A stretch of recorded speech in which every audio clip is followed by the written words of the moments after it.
வெறும் 13 விழுக்காடு வாக்குறுதிகளை நிறைவேற்றிய திமுக இன்னைக்கு மக்களை ஏமாற்றி முதலமைச்சர் அவர்கள் 98 விழுக்காடு நாங்கள் நிறைவேற்றி விட்டோம், 97 ஒரு நாள் சொல்றாரு, 98 ஒரு நாள் சொல்றாரு, 90 ஒரு நாள் சொல்றாரு. ஏன்னா அவருக்கு தெரியாது, அது பொய். ஆக 87 விழுக்காடு வாக்குறுதிகளை நிறைவேற்றாத திமுக தோல்வி அடைந்து விட்டது. It is the failure of the DMK government. திமுக ஃபெயில் ஆயிடுச்சு, தோல்வி அடைந்தது. இப்போ திமுக ஒரு தேர்வுன்னா அதில் பாஸ் மார்க் எவ்வளோ? 35 விழுக்காடு அல்லது 40 விழுக்காடு. ஆனால் திமுக பெற்றது 13 விழுக்காடு. அதனால் திமுக அரசு தோல்வி அடைந்து விட்டது, ஃபெயில் ஆயிடுச்சு. அதனால் இவர்களுக்கு ஆள்வதற்கு தகுதி அற்றவர்கள், நிர்வாகம் செய்வதற்கு தகுதி அற்றவர்கள், பொய் சொல்வதற்கு மட்டும்தான் தகுதியானவர்கள். திமுக என்றாலே பொய், இதில் நிரூபணம் செய்யப்பட்டிருக்கிறது. இதில் நான் ஒரு சில வாக்குறுதிகளை நான் சொல்ல, எல்லாத்தையும் என்ன நேரம் இல்லை, எல்லாத்தையும் நான் சொல்ல. நான் ஏன்னா உங்களுக்கு புத்தகம் கொடுத்துட்டேன் நான் அதில். அதனால் இல்லை இப்போ மாநில சுயாட்சி, தமிழ் வளர்ச்சி, இதில் பார்த்தீங்கன்னா மாநில சுயாட்சி, கல்வி வளர்ச்சி ஆகியவை சார்ந்த மொத்தம் 12 வாக்குறுதிகள் அளிக்கப்பட்டிருந்தனர். அவற்றில் 8 வாக்குறுதிகள் நிறைவேற்றப்படவில்லை. 12ல் 8 நிறைவேற்றப்படவில்லை. 3 வாக்குறுதிகள் அறகுறையாக நிறைவேற்றப்பட்டிருக்கிறது. அதாவது ஒரே ஒரு வாக்குறுதி மட்டும்தான் நிறைவேற்றப்பட்டிருக்கிறது, மாநில சுயாட்சி தமிழ் வளர்ச்சிக்காக. ஈழத்தமிழ் நலன் தொடர்பாக திமுக சார்பிலே 4 வாக்குறுதிகள், அது ஒன்று கூட நிறைவேற்றப்படவில்லை. ஒன்னே ஒன்று கூட. நிர்வாக சீர்திருத்தம் மற்றும் சேவை உரிமை சட்டம் இல்லை. அதில் நிர்வாக சீர்திருத்தம் தொடர்பாக மொத்தம் 9 வாக்குறுதிகள் அளிக்கப்பட்டிருந்தனர். அவற்றில் 8 வாக்குறுதிகள் நிறைவேற்றப்படவில்லை. ஒரே ஒரு வாக்குறுதி அறகுறையாக. அதில் ஒரு உதாரணம் நான் சொல்கிறேன். லோக் ஆயுக்தா அமைப்பு வலுப்படுத்தப்பட்டு அமைச்சர்கள் உள்ளிட்டோர் மீதான குற்றங்கள் விரைந்து விசாரிக்கப்பட்டு தண்டனை வழங்கப்படும் என்று வாக்குறுதி எண் 18. இந்த லோக் ஆயுக்தா 2019 கடந்த ஆட்சி காலத்தில் பண்ணாங்க. இவர்கள் வந்து அதில் 2.5 ஆண்டு அதில் லோக் ஆயுக்தாக்கு ஒரு தலைமை கிடையாது. நான் தொடர்ந்து வலியுறுத்தி அறிக்கை விட்டு அழுத்தம் கொடுத்த பிறகுதான் சமீபத்தில் 3 மாதத்திற்கு முன்பு தான் ஓய்வு பெற்ற நீதிபதி தலைமையில் ஒரு போட்டிருக்காங்க, நம்ம மெம்பர்ஸ் போட்டிருக்காங்க. ஆனால் ஒரு துரும்ப கூட எடுத்து வைக்கல. இன்னொரு 5 மாதம் தான் இருக்குது ஆட்சி காலம். ஒரு குற்றச்சாட்டு கூட இல்லையா? ஒன்று கூட இல்லையா? அவங்க திமுகவுக்கும் லோக் ஆயுக்தாவுக்கும் சம்மந்தமே கிடையாது. கர்நாடகாவில் எவ்வளோ வலுவாக இருக்கிறது லோக் ஆயுக்தா. அங்கே கர்நாடகாவில் முதலமைச்சரே அழைக்கிறாங்க, லோக் ஆயுக்தா விசாரிக்கிறாங்க. ஆனால் இங்கே ஏன்னா இவங்களுக்கு அதெல்லாம் வேண்டியது கிடையாது. ஆனால் வெறும் பேப்பரில் மட்டும் தேர்தல் அறிக்கையில் மக்களை ஏமாற்றுவதற்கு நாங்கள் உங்களுக்கெல்லாம் இதெல்லாம் செய்கிறோம். சேவை உரிமை சட்டம் நிறைவேற்றப்பட்டு செயல்படுத்தப்படும் வாக்குறுதி எண் 19. எவ்வளோ ஒரு மோசடி இதெல்லாம். சேவை பெறும் உரிமை சட்டம் என்று நாங்கள் கிட்டத்தட்ட 15 ஆண்டு காலமாக நாங்கள் எங்களுடைய கோரிக்கை இந்தியாவில் எவ்வளோ மாநிலங்களில் கொண்டு வரப்பட்டிருக்கிறது. அப்படி அந்த சட்டம் இருந்தால் இப்போ நீங்கள் அறிவிச்சிருக்கீங்களே, தேர்தலுக்கு 6 மாதத்திற்கு முன்பு திமுக அரசு உங்களுடன் ஸ்டாலின், எங்களுடன் ஸ்டாலின், அவர்களுடன் ஸ்டாலின், இவர்களுடன் ஸ்டாலின்லாம் தேவையில்லை. ஏன்னா அந்த ஒரு சட்டம் கொண்டு வந்தாலே போதும். நீங்கள் சிறப்பு முகாம் நடத்தணும்னு அவசியம் கிடையாது. மக்களுடைய பணத்தை ஏன் வீணாக்குறீங்க? அந்த சட்டம் கொண்டு வந்திருந்தீங்கன்னா நீங்கள் உங்களுக்கு ரேஷன் கார்டு வேணுமா, நீங்கள் விண்ணப்பம் ஆன்லைன், பதில் 15 நாளில் கொடுக்கணும். இதுதான், இது சிம்பிள் லா. ஏன் மற்ற மாநிலங்களில் இருக்கு, உங்களையான கொண்டு வர முடியல? எதுக்கு நீங்கள் சத்தியம் பண்ணுறீங்க? கொண்டு வருவோம் சத்தியம் எதுக்கு பண்ணீங்க? எதுக்கு பொய் சொல்கிறீங்க? ஏன் கொண்டு வர முடியல? அப்போ என்ன ஏன் நிர்வாகம் பண்ணுறீங்க? சாதாரண சட்டங்கள் இதில். ஊழல் குற்றச்சாட்டுகளை விசாரிக்க சிறப்பு நீதிமன்றங்கள் அமைக்கப்படும் வாக்குறுதி எண் 21. கொண்டு வருவாங்களா? கொண்டு வந்தாங்கன்னா இவங்க தான் முதல்ல இருப்பாங்க. அரசு நிர்வாகத்தில் சிக்கன நடவடிக்கைகள் மேற்கொள்ளப்படும், அமைச்சர்களின் தேவையற்ற செலவு பயணங்கள் தவிர்க்கப்படும் வாக்குறுதி எண் 24. அது நடக்குதா இங்கே? ஏன் இப்போ முதலமைச்சர் இப்போது வெளிநாட்டுக்கு போக போகிறாரு. முதலமைச்சருடைய பயணம் இப்போ 5வது பயணம்.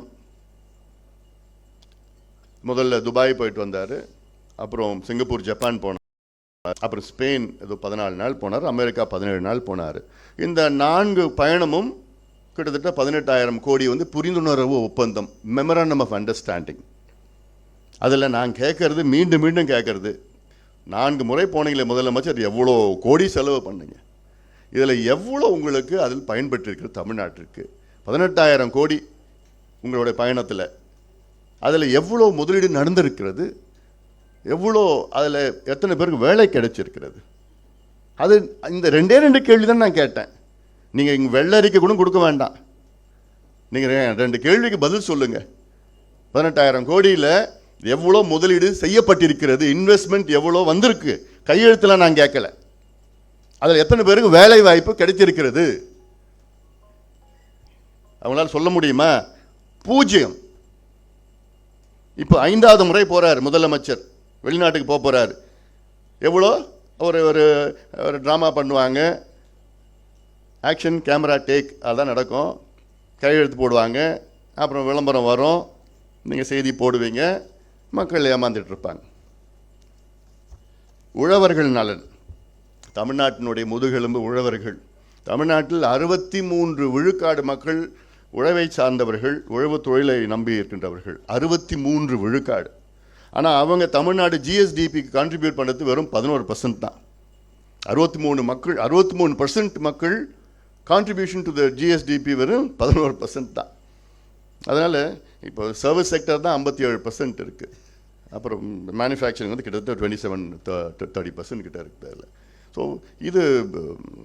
இதில் முக்கியத்துவம் கொடுக்கணும். பட் இதெல்லாம் எங்கே உங்களுக்கு புரிய போகுது?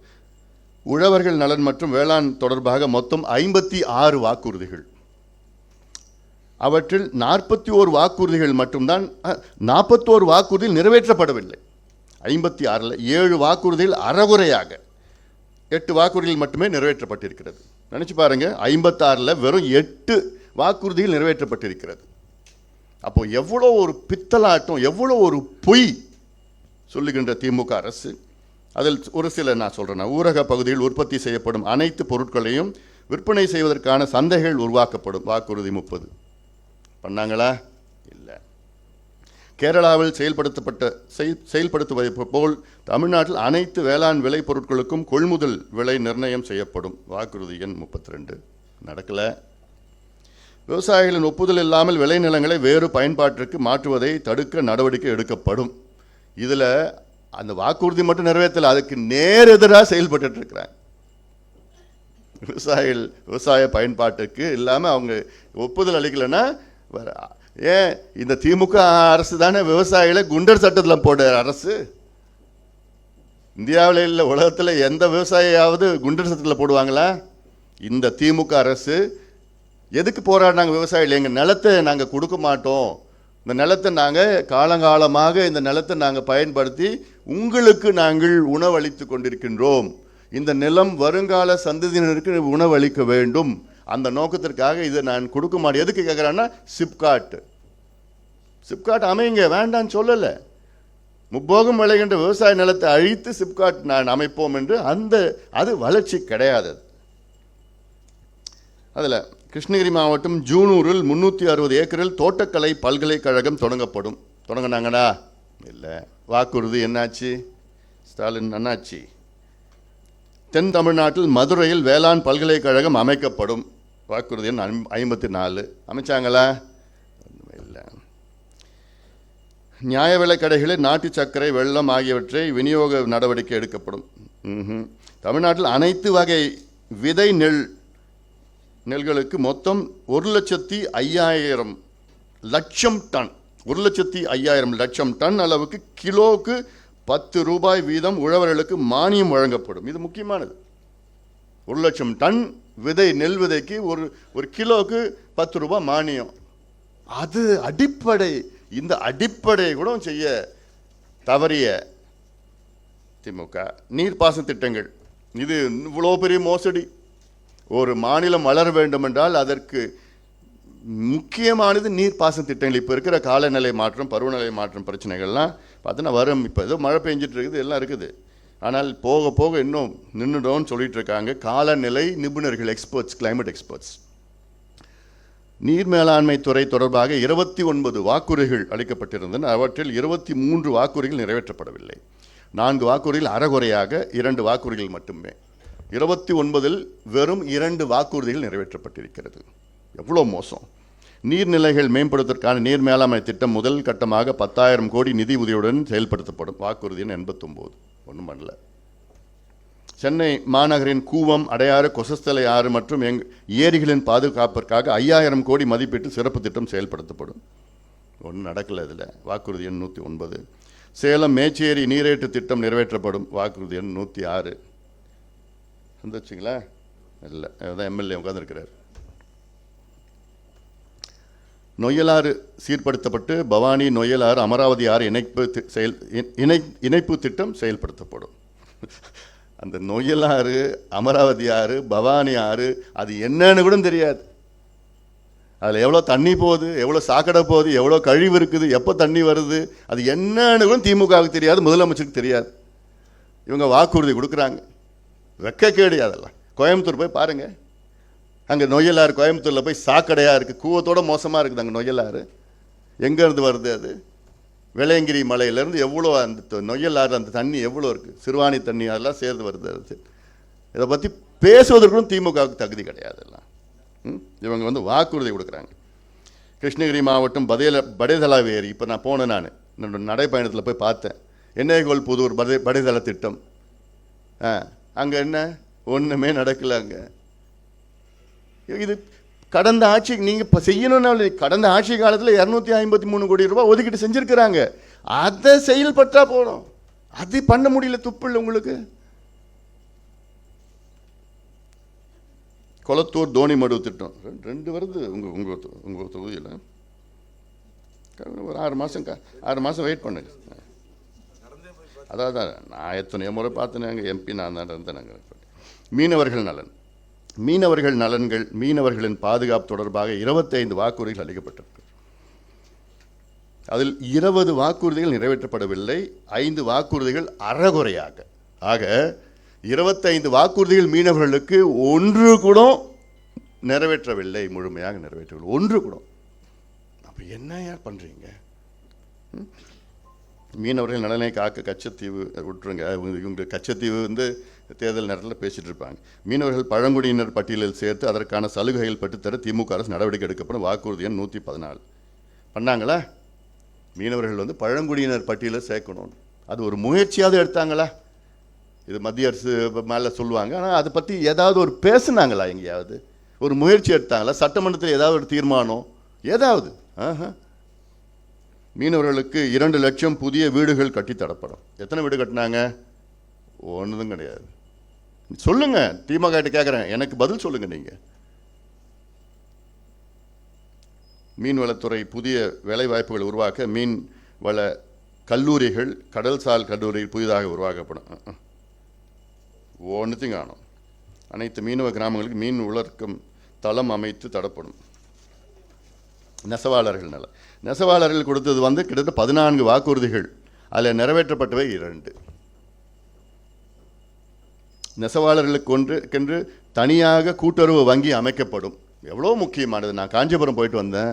அங்கே கைத்தறி நெசவாளர்கள் ரொம்ப மோசமான ஒரு சூழல் இருக்காங்க. ஒரு 30,000 பேர் இருந்தாங்க ஒரு காலத்தில். இப்போ வந்து 2,000-3,000 பேர் தான் இருக்கிறாங்க. அது பெரிய கலை. அது ஒரு பட்டுப்புடவையை கையால் நெசவு செய்கிறது வந்து கைத்தறி. அது பட்டுப்புடவை இப்போ சைனாவில் பண்ணுறாங்க, மெஷினில் பண்ணுறாங்க, எல்லாம் இருக்குது. ஆனால் அது எவ்வளோ கஷ்டம்னு நான் நேரில் போய் பார்த்ததுக்கு அப்புறம் தான் எனக்கே தெரிஞ்சுது. அது வரைக்கும் எனக்கு அவ்வளோ தெரியல. கை 2 கை 2 கால் 12 மணி நேரம் பயன்படுத்தணும். எவ்வளோ நாள்? ஒரு பட்டு புடவைக்கு வந்து 15 நாள் அவங்க பண்ணணும். அதில் அவங்களுக்கு கிடைக்கிறது வெறும் 5,000 ரூபாய் தான் கிடைக்குது. அவங்களுக்கு என்ன கேட்டாங்க? எங்களுக்கு கூட்டுறவு வங்கி தனியாக நெசவாளர்களுக்கு. அதை பற்றி சிந்தனை கூட இல்லையே. ஜவுளித்துறையை மேம்படுத்துவதற்காக தனியாக ஜவுளி ஆணையம் அமைக்கப்படும். எவ்வளோ பொய், எவ்வளோ அண்ட பொய், ஆகாச பொய்யா சொல்லியிருக்கிறாங்க. அது ஏதாவது முயற்சி பண்ணாலும் பரவாயில்ல. அது முயற்சி கூட பண்ணலையே திமுகவில். முயற்சி கூட பண்ணலையே. நெசவாளர்களுக்கு கூட்டுறவு சங்கங்கள் மூலம் வழங்கப்படும் கடனுக்காக வட்டி 12% 8% குறைக்கப்படும். பண்ணாங்களா?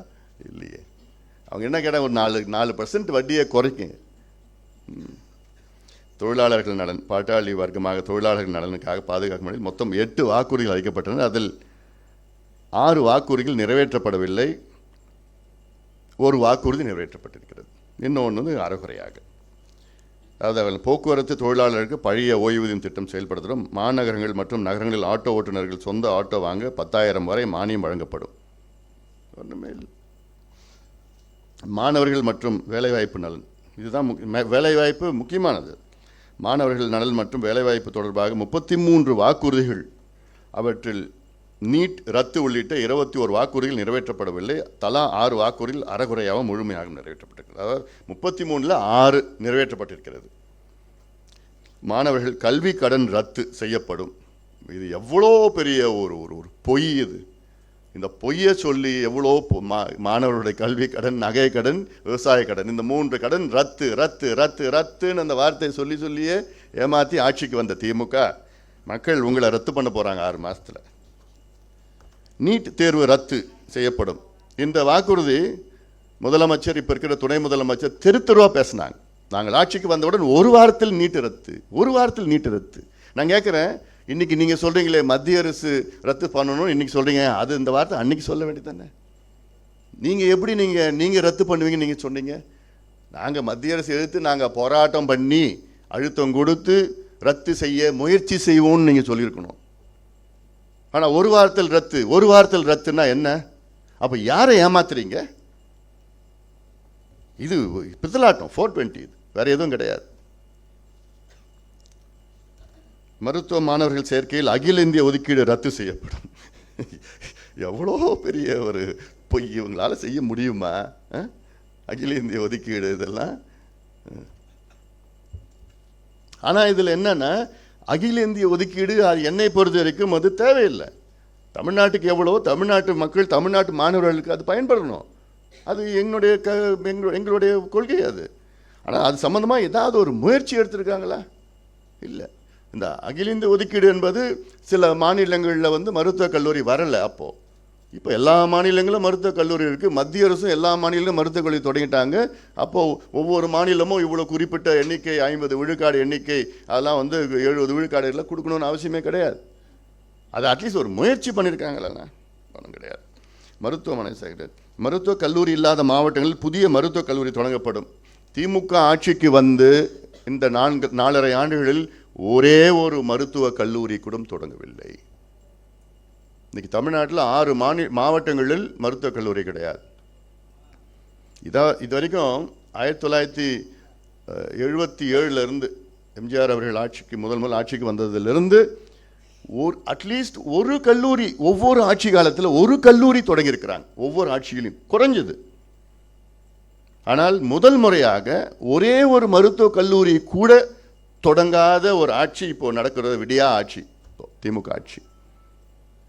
அதே போன்ற ஒரே ஒரு மாவட்டம், புதிதாக ஒரு மாவட்டத்தை உருவாக்காத விடியா ஆட்சி திமுக ஆட்சி. ஒரே ஒரு மாவட்டம் கூட உருவாக்கல புதுசா. முதல் தலைமுறை பட்டதாரிக்கு அரசு வேலை வாய்ப்பில் முன்னுரிமை. அரசு வேலை வாய்ப்பே இவங்க உருவாக்கல, அவர் முன்னுரிமை எங்கே கொடுப்பாங்க? பகுதி நேர ஆசிரியர்களுக்கு பணி நிலைப்பு வழங்கப்படும். பாவம், ஆசிரியர்கள் மாட்டிகிட்டு இருக்கிறாங்க இவங்ககிட்ட. ஒட்டுமொத்த ஆசிரியர்களும் இவங்க வாக்களித்தாங்க. அரசு ஊழியர்களும் ஆசிரியர்களும் ஒட்டுமொத்தமாக 95 விழுக்காடு ஆசிரியர்களும் அரசு ஊழியர்களும் இவருக்கு வாக்களித்து இவர் எப்படியே வரணும்னு பார்த்து இப்போ தினம் போராட்டம் பண்ணிட்டு இருக்கிறாங்க. தினம் கோரிக்கை அழுதுட்டு இருக்கிறாங்க ஆசிரியர்களும். பணி நிலைப்பு கிடையாது, இடைநிலை ஆசிரியர்கள், துணை ஆசிரியர், பேராசிரியர்கள் யாரும் நியமனம் கிடையாது, காலி இடங்கள் இருக்கிறது. இதில் கிட்டத்தட்ட 10,500 இணை பேராசிரியர்கள், அதில் கிட்டத்தட்ட 9,000 இடங்கள் காலி இடங்கள் இருக்குது. ஆசிரியர்கள்லாம், அதாவது தமிழ்நாட்டில் 1,66,000 வகுப்பறைகள் இருக்கிறது, பள்ளிக்கூடம் வகுப்பறைகள். அதில் 1,00,000 வகுப்பறைகளுக்கு ஆசிரியர்கள் கிடையாது. வெறும் 66,000 வகுப்பறைகளுக்கு தான் ஆசிரியர்கள் இருக்குது. அதாவது 4,000 பள்ளிகளுக்கு, தமிழ்நாட்டில் 4,000 பள்ளிகளில் ஒரு ஆசிரியர்கள் இருக்கார். ஒரே ஒரு ஆசிரியர் 4,000 பள்ளிகள். அப்போது கல்வி நிலையை நினச்சி பாருங்கள். இப்போ நேற்று கூட ஒரு அறிக்கை வந்தது, நான் கூட வெளியிட்டேன் அந்த அறிக்கை. இந்தியாவில் கல்விக்கு எவ்வளோ ஒதுக்கீடு, பட்ஜெட்டில் கல்வி, சுகாதாரம், வேளாண்மையில் பட்ஜெட்டில் எவ்வளோ ஒதுக்கீடு செய்திருக்கிறார்கள் என்று மற்ற மாநிலங்கள் பட்டியலில் கம்பேர் பண்ணி போட்டு ஒன்று பண்ணியிருக்கிறாங்க. அதை பார்த்தா இவங்க சொல்கிறாங்கல்ல, நாங்கள் எந்த துறையில் முதல்ல ரெண்டாவதில் சுகாதாரத்துறையில் தமிழ்நாட்டில், அதாவது இந்திய அளவிலே தமிழ்நாட்டில் சுகாதாரத்துறையில் 26வது இடத்தில் வருகிறது தமிழ்நாடு. இவ்வளோனா அவங்க பட்ஜெட்டில் எவ்வளோ மருத்துவத்துறைக்கு ஒதுக்கீடு செஞ்சிருக்கின்றார்கள். எங்கே இந்திய அளவில் கம்பேர் பண்ணி பார்த்தா 26வது இடம் அந்த பட்டியலில் வருது. இருக்கிறது பார்த்தா 29 பெரிய மாநிலங்கள், அதில் 26வது இடம். கல்வியில் எவ்வளோன்னு பார்த்தா 20வது இடம். வேளாண்மையில் பார்த்தா 15வது இடம். அப்போ இந்த அரசு எங்கே விடிய போகுது, என்ன செய்ய போகுது, எது முக்கியம் உங்களுக்கு? அப்போ அறிவிப்பு, உங்களுடன் ஸ்டாலின், நலம் ஸ்டாலின், நலம் காக்கும் ஸ்டாலின், பேர் அவ்வளோதான். எப்போ தேர்தல் நேரத்தில் ஏன் இதெல்லாம் முதல்ல கொண்டு வர வேண்டியது தானே 4 ஆண்டுகளுக்கு முன்பு? அதனால் இது சும்மா ட்ராமா நடந்துகிட்ருக்குது எல்லாம். அதில் அரசு துறை காலியிடங்கள் நிரப்பப்படும், 3.5 லட்சம் இளைஞர்களுக்கு அரசு வேலை. இதுதான்ப்பா சொன்ன பெரிய ஒரு பொய். 3.5 லட்சம் இளைஞர்களுக்கு அரசு வேலை. 3.5 லட்சம். எவ்வளோ அரசு வேலை கொடுத்தாங்க தெரியுமா? இது வரைக்கும் 44,000 பேர். அதில் 15,000 பேர் தற்காலிகம், 29,000 நிரந்தர வேலை. ஒன்றுத்து கூட புதுசாக உருவாக்கலை. 3 லட்சம் உருவாக்குவோம் சொன்னார்கள், 3.5 லட்சம் காலியிடங்களை நிரப்புவோம் என்று சொன்னார்கள். தமிழ்நாட்டின் தொழில்துறை தொழில் வளர்ச்சி மேம்படுத்துவதற்காக 28 வாக்குறுதிகள், அதில் 23 நிறைவேற்றவில்லை. 2 வாக்குறுதியில் மட்டும்தான் முழுமையாக நிறைவேற்றிருக்கின்றார்கள். 28ல் மீதி அறகுறையாக. தமிழகத்தில் அமைத்துள்ள தொழில் நிறுவனங்களில் 75 விழுக்காடு வேலைவாய்ப்புகளை தமிழர்களுக்கே வழங்கப்படும், சட்டம் இயற்றப்படும். என் வாக்குறுதி 196. இது எவ்வளோ பெரிய ஒரு மோசடி இது. ஆந்திராவில் இருக்குது, கர்நாடகாவில் இருக்குது. நீங்கள் ஆந்திராவில் நீங்கள் ஸ்ரீ சிட்டி போங்க, அங்கே ஸ்ரீ சிட்டியில் அங்கே யார் முதல்ல வேலை எடுக்கிறாங்க? அங்கே இருக்கிற ஆந்திராவை சார்ந்தவர்கள். கர்நாடகாவை நீங்கள் போனீங்கன்னா அங்கே யார் அங்கே வேலை எடுக்கிறாங்கன்னா கர்நாடகாவை சார்ந்தவர்கள். அங்கே கர்நாடகானா அந்த பகுதியில் இருக்கிறவர்கள். ஆனால் இவர்கள் தொடர்ந்து நாங்கள் ஆட்சிக்கு வந்தவுடன் இது எவ்வளோ முக்கியமான ஒரு சட்டம், இது முக்கியமான சட்டம். தமிழ்நாட்டில் 1,30,00,000 படித்த இளைஞர்கள் வேலை இல்லாமல் இருக்கிறார்கள். 1,30,00,000 பேர்.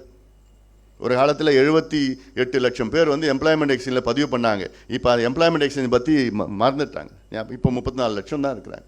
அவங்களுக்கு அதை பற்றி மனசு விட்டுட்டாங்க. வேஸ்ட், அது ரினியூவும் பண்ணல.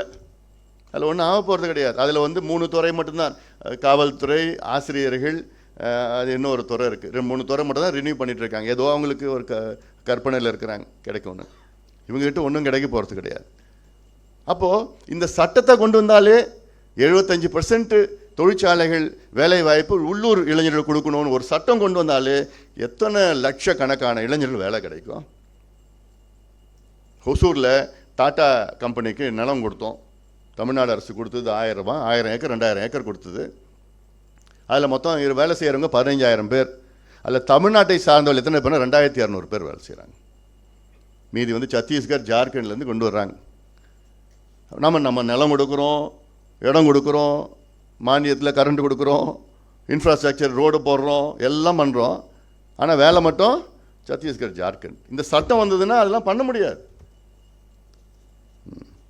அதே போன்று வேலையில்லா பட்டதாரிகள் புதிய தொழில் தொடங்க ஆண்டிற்கு 25,000 பேருக்கு தலா 20 லட்சம் குறைந்த வட்டி கடன் வழங்கப்படும். ஒருத்தருக்கு கொடுத்தீங்களா நீங்கள்? ஒரே ஒருத்தர் கொடுத்தீங்களா நீங்கள்? என்னையா பொய் சொல்கிறீங்க? யாரை ஏமாத்துறீங்க? திண்டுக்கல், வேலூர், சென்னை ஆகிய மாவட்டங்களில் தோல் பொருள் பூங்கா அமைக்கப்படும். 10 லட்சம் மக்களின் வாழ்வாதாரமாக திகழும் பட்டாசு தொழில் பாதுகாக்கப்படும். இங்கே பொருளாளர் இருக்காங்க, அவங்க வராங்க, அங்கேருந்து அந்த ஊர்லேருந்து வராங்க. என்னத்தை பாதுகாத்தாங்க? பட்டாசு தொழிற்சாலைகள். அப்பப்போ பாவம் அவங்க இறந்துட்டு அவங்களுக்கு சரியான முறையில் ஒன்று தொழிலாளர்கள் பாதிப்பு, அடுத்தது தொழில் நிறுவனங்கள் அவங்களுக்கு ஒன்றுமே கிடையாது. சைனாவிலேருந்து எடுத்து இறக்குமதி பண்ணிகிட்டு இருக்கானுங்களே. 12ஆம் வகுப்பு மற்றும் தொழில் கல்வி படித்த இளைஞர்கள் 15 பேர் இணைந்து இளைஞர் சுய முன்னேற்ற குழுக்கள் அமைத்து தொழில் தொடங்க முன்வந்தால் அவர்களுக்கு 25 விழுக்காடு மானியம், 65 விழுக்காடு வங்கி கடனாக வழங்கப்படும். இதில் யாராவது ஒருத்தருக்கு பண்ணீங்களா? ஒரே ஒரு ஆள் காமிங்க. அடுத்தது மின் கட்டணம் குறைக்கப்படும். இது வாக்குறுதி. குறைச்சாங்களா? இந்த 4 ஆண்டில் 4 முறை ஏற்றிட்டாங்க மின் கட்டணத்தை. மின்துறை சார்ந்த மொத்தம் 14 வாக்குறுதிகள் அளிக்கப்பட்டன. அவற்றில் ஒரே ஒரு வாக்குறுதி மட்டும்தான் நிறைவேற்றப்பட்டிருக்கு. 14ல் 1 மட்டும்தான்.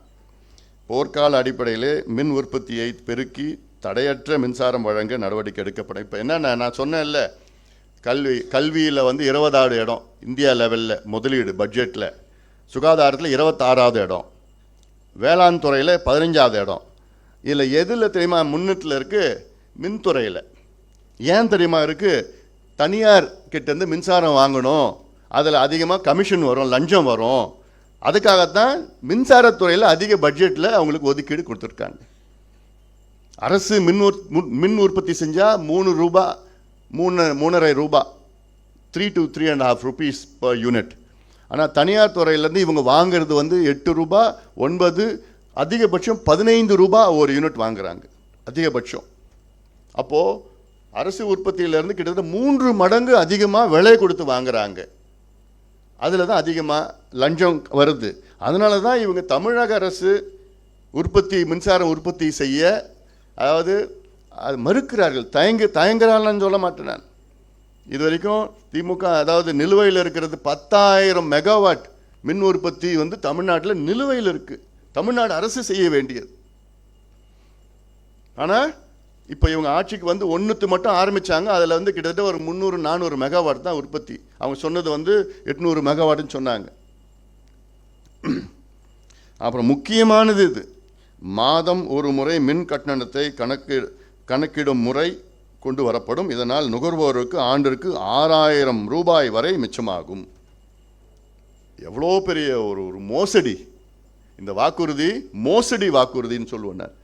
சாதாரணமாக செஞ்சுட்டு போயிருக்கலாமே. நீங்கள் 4.5 ஆண்டு காலமாக முதலமைச்சர் ஸ்டாலின் அவர்கள் என்ன செஞ்சீங்க? நீங்கள் கொடுத்த வாக்குறுதி இது. எத்தனையோ கோரிக்கை வச்சுட்டு இருக்கிறோமே, எத்தனையோ முறை நாங்கள் கேட்டோமே, சண்டை போட்டுமே, அழுத்தம் கொடுத்துமே. சட்டமன்றத்தில் எங்கள் சட்டமன்ற உறுப்பினர் எத்தனையோ முறை பேசினாங்களே.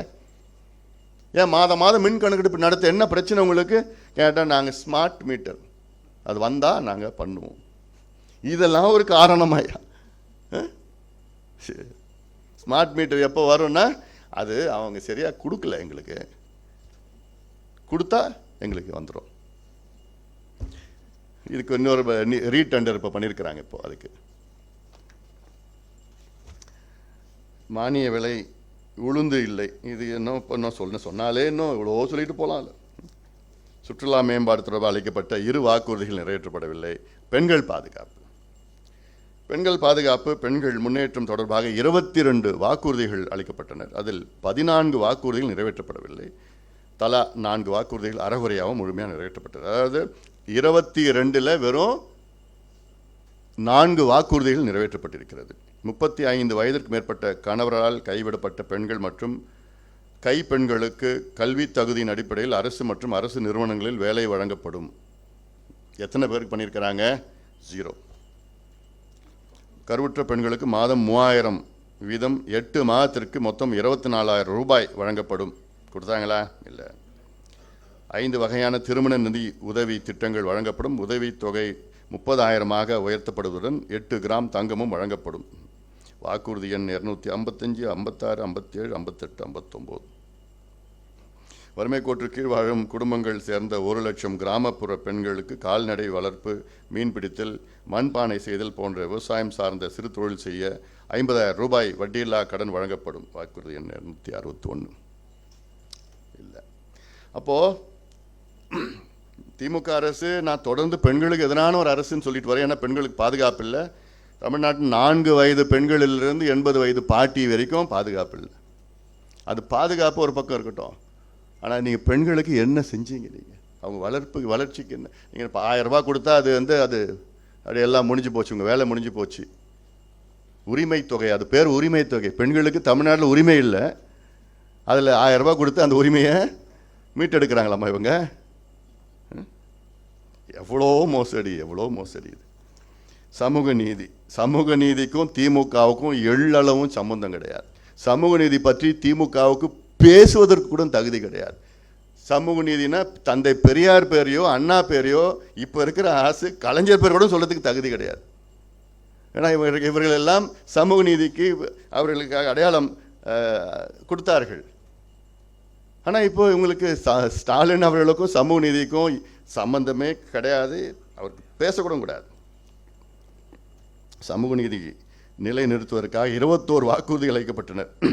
அவர்கள் 3 வாக்குறுதிகள் மட்டும் நிறைவேற்றப்பட்டது.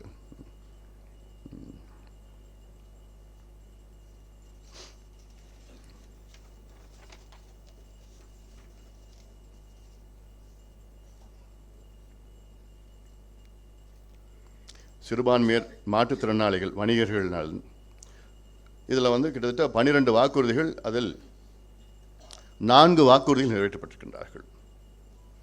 வணிகர்கள் நலன் சார்ந்த மொத்தம் 10 வாக்குறுதிகள் அளிக்கப்பட்டன. அவற்றில் 7 வாக்குறுதி நிறைவேற்றப்படவில்லை. கந்துவட்டி கொடுமையிலிருந்து ஏழை சிறு வணிகர்களை காக்க 15,000 வட்டியில்லா கடன் வழங்கப்படும். மாநகராட்சிகள், நகராட்சிகள் சொந்தமான கடைகள் வாடகை உயர்வு ரத்து செய்யப்படும். புதிய வாடகை நிர்ணயிக்கப்படும். ஒன்றும் கிடையாது. மதுரை, தூத்துக்குடி, திருப்பூர், ஈரோடு ஆகிய நகரங்களில் வர்த்தக மேம்பாட்டை உறுதி செய்ய வர்த்தக மையங்கள் அமைக்கப்படும். அரசு ஊழியர்கள் நலன், இதுதான் ஒட்டுமொத்தமாக கடந்த சட்டமன்ற தேர்தல் முன்பு அரசு ஊழியர்களும் ஆசிரியர்களும் வரைஞ்சி கட்டிக்கிட்டு திமுகவை ஆதரவு செய்து அவர்களுக்கு வாக்களித்து பிரச்சாரம் செய்தார்கள். அவங்க என்ன கேட்டாங்க உங்ககிட்ட? பழைய ஓய்வூதியம் கொடுங்கன்னு கேட்டாங்க. இது கொடுக்கறது உங்களுக்கு என்ன பிரச்சனை? அப்போ எதுக்கு நீங்கள் வாக்குறுதி கொடுத்தீங்க? 4.5 ஆண்டுகள், 50 மாதங்கள் ஆகிவிட்டன. இன்னும் 4 மாதம் தான் இருக்கு. 50 மாதங்களில் உங்களால் ஏன் செய்ய முடியல? அப்போ எதுக்கு வாக்குறுதி எதுக்கு கொடுத்தீங்க? இந்தியாவில் 7 மாநிலங்களில் பழைய ஓய்வூதியம் இன்று கொடுக்கப்பட்டிருக்கிறது. மேற்கு வங்கம், கர்நாடகா, இமாச்சல் பிரதேஷ், பஞ்சாப், ராஜஸ்தான், இது போன்ற ஜார்க்கண்ட், இது போன்ற 7 மாநிலங்களில் இன்னைக்கு பழைய ஓய்வூதியம் கொடுக்கப்பட்டிருக்கிறது. உங்களால் ஏன் கொடுக்க முடியல? அப்புறம் எதுக்கு வாக்குறுதி கொடுத்தீங்க? அதற்கு முதல்ல கடந்த ஆட்சி ஜெயலலிதா அம்மையார் அவர்கள் ஆட்சி காலத்தில் சாந்தா ஷீலா நாயர் தலைமையில் ஒரு குழு அமைச்சாங்க. இந்த குழு ஒன்றுமே பண்ணல. அதுக்கப்புறம் எடப்பாடி பழனிசாமி அவர்கள் தலைமையில் ஸ்ரீதரன் குழு ஒன்று அமைச்சு அவர் பரிந்துரை கொடுத்தாங்க. அந்த பரிந்துரை என்ன பண்ணாங்க? இவங்க தூக்கி போட்டாங்க, கிடப்பில் போட்டாங்க. இப்போ ககன்தீப் சிங் பேடி அவர் தலைமையில் ஒரு குழு கிட்டத்தட்ட ஒரு 6-7 மாதத்துக்கு முன்பு அமைச்சாங்க. அது குழு ஒன்றுமே செய்யலைன்னு கிட்டத்தட்ட நான் ஒரு 10-15 நாளுக்கு முன்னாடி தான் நான் ஒரு 2வது அறிக்கை கொடுத்தேன். அழுத்தம் கொடுத்த உடனே பிறகு அப்புறம் 12ஆம் தேதியிலேருந்து கருத்து கேட்குற கூட்டம் நடத்தும். இதில் என்ன கருத்து கேட்குறது? கொடுக்கறது பழைய ஓய்வூதியம் கேட்குறாங்க, கொடுத்துட்டு போ. 2003 முன்னாடி அது எத்தனை பேர் இருக்கிறாங்க? 1,98,000 இப்போ தான் இருக்கிறாங்க. அதில் அவங்களுக்கு கொடுக்குறது உங்களுக்கு என்ன பிரச்சனை இருக்குது? அதில் இது பெரிய ஒரு மோசடி. இப்போ என்ன பண்ணுவாங்க? அந்த குழுவுக்கு இன்னும் ஒரு 6 மாதம் கால அவகாசம் கொடுப்பாங்க. திமுக எதுவும் செய்யக்கூடாதுன்னா உடனே குழு அமைச்சு விட்டுருவாங்க. 8,000 அடிப்படை ஊதியத்தில் நியமனம் செய்யப்பட்ட இடைநிலை ஆசிரியர்களுக்கு சம வேலை வாய்ப்பு, சம ஊதியம் வழங்கப்படும். பாவம் தான் சொல்கிறேன். இந்த ஆசிரியர்கள் அவதிப்பட்டு கொண்டிருக்கின்றார்கள். பாவமாக இருக்குது அவங்க நிலைமை. எனக்கு ஒரு நாளுக்கு எத்தனை லெட்டர், இமெயில் நேரடியாக பார்க்குறாங்க, நேரடியாக சொல்கிறாங்க, எங்கள் வாழ்க்கையே போயிடுச்சு, இதுக்கு மேலே எங்கள் எக்ஸாம் எழுத முடியாது, படிக்க முடியாது, எங்களுக்கெல்லாம் வயசாகிடுச்சு. எல்லாமே பகுதி நேரம். 10,000, 15,000, 20,000 அவங்களெல்லாம் வர வேண்டிய சம்பளமே 70,000, 80,000 சம்பளம். அவ்வளோதான் வச்சுட்ருக்காங்க. வாழ்க்கையே முடிஞ்சு போச்சு. மூத்த குடிமக்கள், குழந்தைகள், திருநங்கைகள் நலன், அதில் 16 வாக்குறுதி, 13 நிறைவேற்றப்படவில்லை. அதில் நிறைவேற்றப்பட்டது ஒன்று தான். பத்திரிகையாளர் நலன், உங்களுடைய நலன். பத்திரிகையாளர் நலனுக்காக திமுக சார்பில் அளிக்கப்பட்டிருந்த 6 வாக்குறுதிகளில் உயிரிழக்கும் பத்திரிகையாளர் குடும்ப நிதி 5 லட்சமாக உயர்த்தப்படும். பத்திரிகையாளர் மீது தொடரப்பட்ட அவதூறு வழக்கில் திரும்பப்படும். இது 2 தான். 6ல் 2 தான் நிறைவேற்றிருக்கிறாங்க. மீது 4. பத்திரிகையாளருக்கு ஊதிய குழு பரிந்துரைகள் நிறைவேற்றப்படும். குடியிருப்பு மனைகள் வழங்கப்படும் என்பது 4 வாக்குறுதி நிறைவேற்றப்படவில்லை. நம்பிட்டு இருக்காதுங்க இன்னுங்க அவங்கள. நீங்கள் தான் அதிகமாக சொல்ல முடியல என்னால். இந்த வார்த்தையை தவிர்த்திடலாம். மருத்துவத்துறை, மருத்துவ சேவை, மருத்துவ கல்வி ஆகியவற்றை 18 வாக்குறுதிகள், அதில் 15 ஸ்வாஹா. நிறைவேற்றப்படாத முக்கிய வாக்குறுதிகள்: கோவை, நெல்லை, திருச்சி மற்றும் கிருஷ்ணகிரியில் மாநில அரசு நிதியிலிருந்து புதிய உயர் சிறப்பு மருத்துவமனைகள் 3 ஆண்டுகளில் கட்டப்படும். ஒன்று கூட கிடையாது. 108 ஆம்புலன்ஸ் திட்டத்தை கீழ் இயங்கி வரும் ஆம்புலன்ஸ் வாகனங்கள் எண்ணிக்கை முதல் கட்டமாக 2000 உயர்த்தப்படும். ஏதாவது ஒன்று உயர்த்தினாங்களா? மாவட்ட நெடுஞ்சாலையில் 50 கிலோமீட்டர் தொலைவுக்கு 1 வீதம் அவசர சிகிச்சை மருத்துவமனை அமைக்கப்படும்.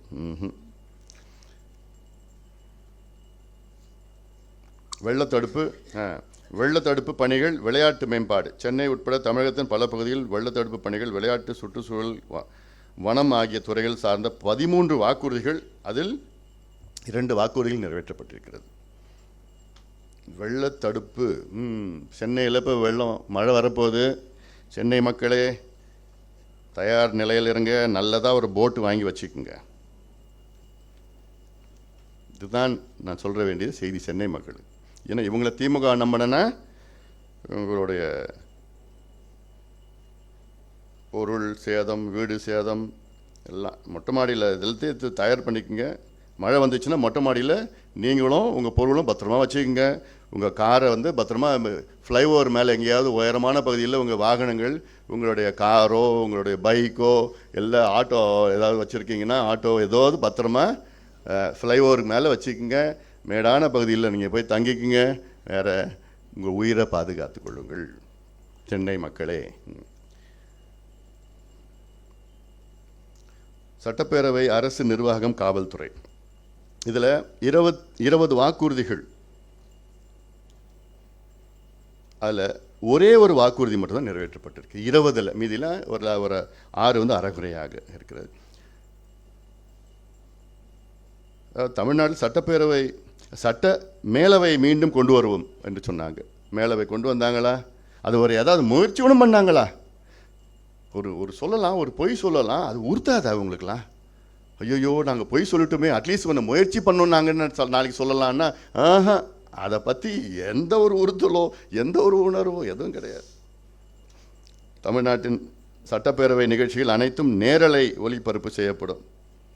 இன்னும்ப்பா நீ பேசுகிறப்போ தான் கட் பண்ணிவிடுவாங்க. நாங்கள் பேசுகிறப்போ அவங்க பேசுகிறப்போ எல்லாம் முழுசாக போடுவாங்க. எதிர்கட்சியில் யார் பேசுகிறாங்க உடனே டெஃபர்ட் லைவ் கட்டு. அப்புறம் சில பகுதியில் மட்டும் நாங்கள் பண்ணிட்டோம். அதான் அடுத்தது வருது அவசரப்படாத. ஆண்டுக்கு குறைந்தது 100 நாட்கள் சட்டப்பேரவை கூட்டம் நடைபெறுவது உறுதி செய்யப்படும். எவ்வளோ நாள் இந்த வருஷம்? 26 நாள். ஒரு 2 ஆண்டுகளுக்கு முன்னாடி 17 நாள், 15 நாள், 17 நாள். இவங்க நாங்கள் ஆட்சிக்கு வந்தவுடன் 100 நாள் சட்டப்பேரவை நடக்கும் என்று உறுதி செய்யப்படும். என்ன பொய்யோ. நிர்வாக வசதி மேம்படுத்தும் வகையில் புதிய மாவட்டங்கள் அமைக்கப்படும். ஒன்று கூட அமைக்கல. ஒரே ஒரு மாவட்டம் கூட அமைக்கல. எவ்வளோ அமைக்கணும்? திருவண்ணாமலை மாவட்டம் 2ஆக அமைக்க வேண்டும். கடலூர் மாவட்டம் இருக்குது, திண்டுக்கல் மாவட்டம் எவ்வளோ பெரிய மாவட்டம் இருக்குது. சேலம் மாவட்டத்தை பிரிக்கணும், தஞ்சாவூர் மாவட்டத்தை பிரிக்கணும், மதுரையை பிரிங்க. நிர்வாக சீர் இன்னைக்கு 38 மாவட்டங்கள் இருக்கிறது. அதாவது என்ன கணக்கில்னா கிட்டத்தட்ட 12 லட்சம் மக்கள் தொகை இருக்கின்ற ஒரு மாவட்டம். அப்படி ஒரு மாவட்டத்துக்கு 12 லட்சம் பேர் இருக்கணும். அதான் உங்களுக்கு சீர்திருத்த நிர்வாகம். திருவண்ணாமலை ஏன் பிரிக்க மாட்டாங்க? அங்கே ஒரு குறுநில மன்னர் இருக்கார் திருவண்ணாமலையில், ஏவாவேலுன்னு. அவர் பிரித்தானா அவருடைய ராஜாங்கம் போயிடும். பின்னையா அதெல்லாம்? திருவண்ணாமலை மாவட்டத்தில் கிட்டத்தட்ட தமிழ்நாட்டில் 2வது பெரிய மாவட்டம் பரப்பளவில். முதல் பெரிய மாவட்டம் திண்டுக்கல் மாவட்டம், 8 சட்டமன்ற தொகுதிகள் இருக்கிறது. இந்த கடைசியிலேருந்து தூசியிலேருந்து நீங்கள் செங்கம் அந்த கடைசியில் வரைக்கும் போனோன்னா கிட்டத்தட்ட 210 கிலோமீட்டர் போகணும். அப்போ பிரிக்கிறதுக்கு உங்களுக்கு என்ன பிரச்சனை? உங்களுக்கு சேலத்தில் 11 சட்டமன்ற தொகுதி இருக்குது. சேலத்தில் இருக்குது. இங்கே இந்த ஆத்தூர் தலைவாசல் இங்கேருந்து அந்த கடைசியில் அந்த பக்கம் அந்த எல்லையில் என்ன இது இருக்குது, இது தோணிமடு அங்கே இருக்குது, கொளத்தூர் அந்த பக்கத்தில் இருக்குது, இந்த பக்கத்தில் சங்ககிரி பக்கத்தில். ஏன் மதுரையில் எடுத்துங்க எவ்வளோ இருக்குது. இதெல்லாம் பிரிக்கணும். மாதத்தில் வாக்குறுதி கொடுத்துருக்குறாங்களே நாங்கள் பிரிப்போம். ஒன்று கூட பிரிக்கலைன்னா எதுக்கு நீங்கள் வாக்குறுதி கொடுக்குறீங்க?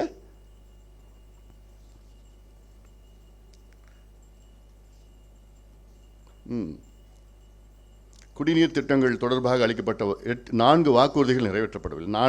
4மே நிறைவேற்றப்படவில்லை.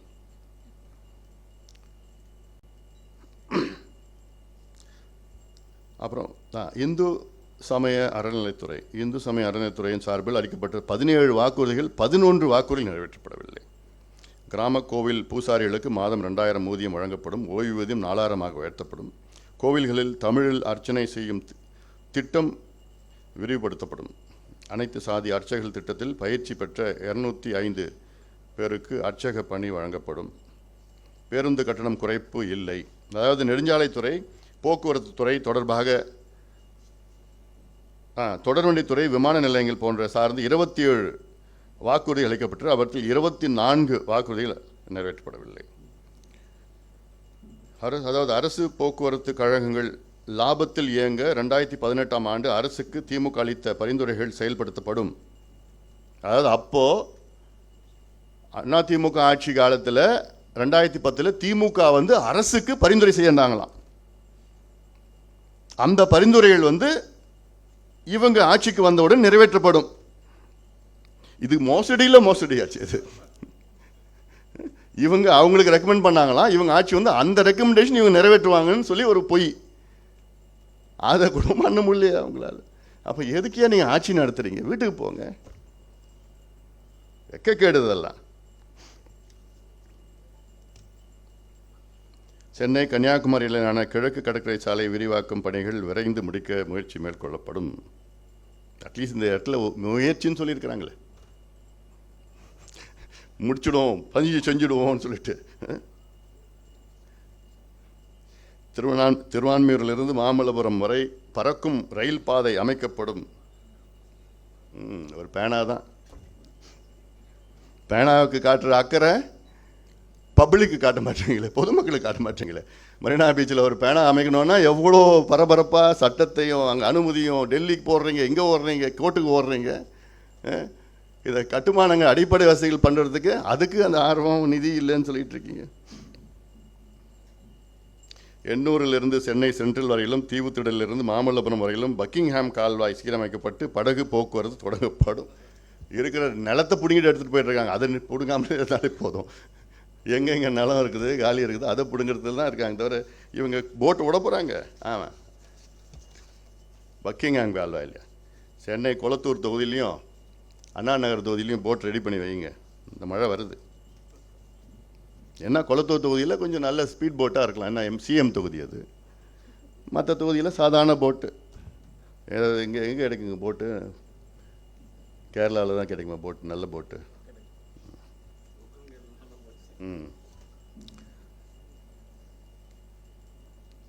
வேலூர், கரூர், ஓசூர், ராமநாதபுரம் ஆகிய இடங்களில் புதிய விமான நிலையங்கள் அமைக்க நடவடிக்கை எடுக்கப்படும். வந்துடுச்சா?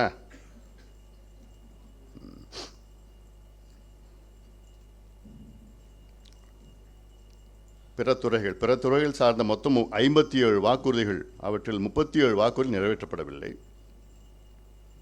11 வாக்குறுதிகள், அதாவது 57ல் 11 வாக்குறுதிகள் முழுமையாக நிறைவேற்றப்பட்டன. அதில் கொஞ்சம் ஒரு எக்ஸாம்பிள். தமிழ்நாட்டில் 100% வகுப்பு வாரி பிரதிநிதித்துவத்தை அறிமுகப்படுத்தி முதலமைச்சர் பி. சுப்பராயனுக்கு, முன்னாள் முதலமைச்சர் பி. சுப்பராயனுக்கு நாமக்கல் மாவட்டத்தில் மணிமண்டபம் அமைக்கப்படும். அது ஒன்றும் இல்லை. முக்கியமான கட்டுமான பொருட்களை சிமெண்ட், கம்பி, செங்கல், மணல், மரம் போன்ற பொருட்களை அத்தியாவசிய விலை பொருள்களின் பட்டியலில் கொண்டு வந்து விலை குறைக்கப்படும். பல்கலைக்கழகங்கள் இல்லாத முக்கிய மாவட்டங்கள், தலைநகர்கள், காஞ்சிபுரம், ஈரோடு போன்ற முக்கிய இடங்களில் புதிய பல்கலைக்கழகங்கள் அமைக்கப்படும். சமையல் எரிவாயு உருளைகளுக்கு ஒரு மாதத்திற்கு ஒரு உருளை என்ற அளவில் ₹100 வீதம் மானியம் வழங்கப்படும். சிலிண்டருக்கு ₹100 ஒரு மாதத்திற்கு, ஒரு சிலிண்டருக்கு ₹100 மானியம். ஸ்வாக.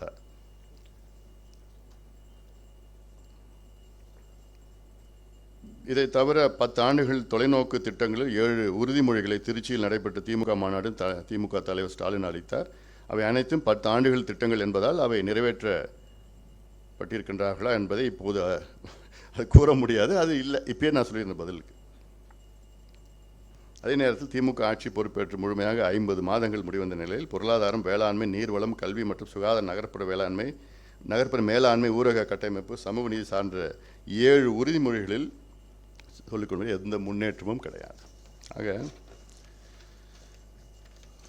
இதில் இது நான் சும்மா ஒரு பேசிக், நான் சொன்னதெல்லாம் பேசிக்ஸ் தான். இந்த ஆவணத்தில் நான் வைத்த குற்றச்சாட்டுக்கள், நீங்கள் என்ன குற்றச்சாட்டுகள்னா, திமுக அரசு ஆட்சி வருவதற்கு முன்பு பொய் சொல்லி ஆட்சிக்கு வந்தீர்கள், இந்த பொய்யை வெளிப்படுத்தியிருக்கின்றோம். 50 மாதங்கள் உங்கள் ஆட்சி முடிந்துவிட்டது, இன்னும் 4 மாதங்கள் தான் இருக்கிறது. 50 மாதங்களில் உங்களால் வெறும் 13 விழுக்காடு உங்களுடைய வாக்குறுதிகளை தான் நீங்கள் நிறைவேற்றியிருக்கிறீர்கள். இன்னும் துல்லியமாக சொல்லணும்னா 12.96 விழுக்காடு வாக்குறுதிகள் அவ்வளோதான் நீங்கள் நிறைவேற்றியிருக்கிறீங்க. ஆனால் இதுக்கு பிறகு எங்கேயாவது நீங்கள் 90, 98, 99 நாங்கள் நிறைவேற்றிட்டோன்னு தயவு செய்து சொல்லாதீங்க முதலமைச்சர் ஸ்டாலின் அவர்களே, பொய் சொல்லாதீங்க முதலமைச்சர் அவர்களே. ஒரு முதலமைச்சர் என்பது முக்கியமான ஒரு பொறுப்பு, எவ்வளோ ஒரு உயர்வான ஒரு பதவி அது. அதில் அந்த பதவியில் வச்சுக்கிட்டு நீங்கள் பொய் சொல்லிட்டு இருக்கிறீங்க. அதனால தான் இந்த ஆவணம், இதை நாங்கள் உங்களுக்கு வெளியிட்டிருக்கின்றோம். இதை நீங்கள் ஊடக நண்பர்கள் உங்களுடைய கவனத்திற்கு, நீங்கள் கேட்காத கேள்விகளை நான் கேட்குறேன். இது தயவுசெய்து உங்களுக்கு அது உங்களுடைய இதுக்கு நீங்கள் சொல்லி பண்ணுங்க, இன்னும் வெளியில் கொண்டு வாங்க. மக்களுக்கு தெரியணும் எவ்வளோ மோசடி அரசு இங்கே நடைபெற்று கொண்டிருக்கு. நான் இது அரசியல் காரணத்துக்காக நான் சொல்லலை, இது தமிழக மக்களினுடைய முன்னேற்றத்துக்கு